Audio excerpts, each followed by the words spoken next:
Hello வணக்கம் மக்களே, நான் வாணி. இன்றைக்கு ஒரு செய்முறை செய்ய போகிறேன். என்னென்னா இழுப்பாகு. அதுக்கு தேவையான பொருட்கள் எடுத்து வச்சுக்கிறேன். ஒரு சுண்டல், இதால் அரை கப் மெஷர்மெண்ட்டான உளுந்து. இன்றைக்கு இதுக்கு ஆளி விதை போட போகிறேன். அது இதுக்குள்ள 1-2 மிளகு போட்டிருக்கிறேன். இதை இப்போ வறுக்க போகிறேன். இப்போ பாருங்க, இல்லை எங்களை பண்ணையில் போடுறேன் வறுக்கிறதுக்கு. இதை ஒரு இளம் சூடாக வறுத்தெடுக்கணும்.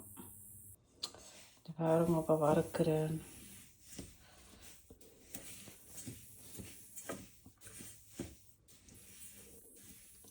நீங்கள் செய்யும் பொழுது வேறு செய்முறையிலையும் செய்வீங்க. அந்த செய்முறை என்னென்று கமெண்டில் தெரிவிங்க மக்களே.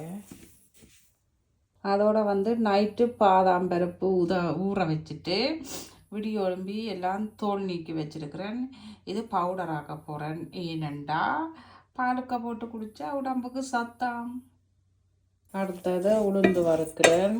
அது கொஞ்சம் பொன்னிறமாக வர கொட்டச்சேரி. அடுத்தது ஆளி விதையை கொஞ்சம் சூடாக வறுக்கிறேன். இதே கொஞ்சம் மிதமான சூட்டில் வறுத்து போட்டு அதோட சேர்க்க சரி. இனி பாதாம் வறுக்க போகிறேன்.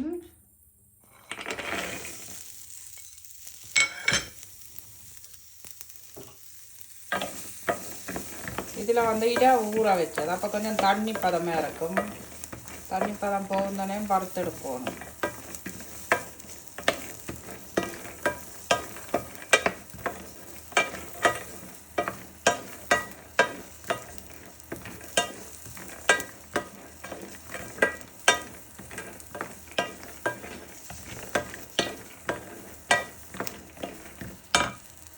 இந்த பாதாம் பருப்பை தான் மக்களே விதம் விதமாக துபாய்க்காரன் ஒவ்வொரு விதம் விதமான ஸ்வீட் வகைகளை செய்து அந்த மாதிரியான விலை கூடின பொருட்களாக விற்று நல்ல பணக்காரனாக இருக்கிறான்.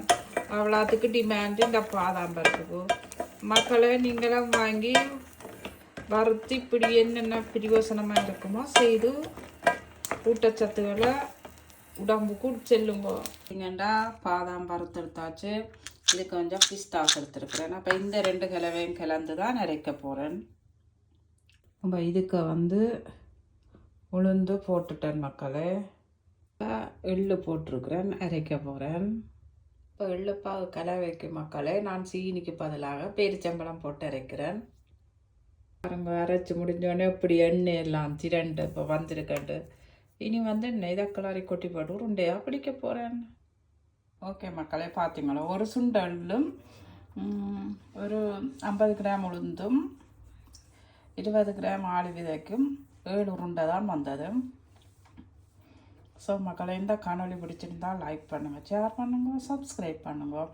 மீண்டும் ஒரு காணொலியில் சந்திக்கிறேன். பாய்.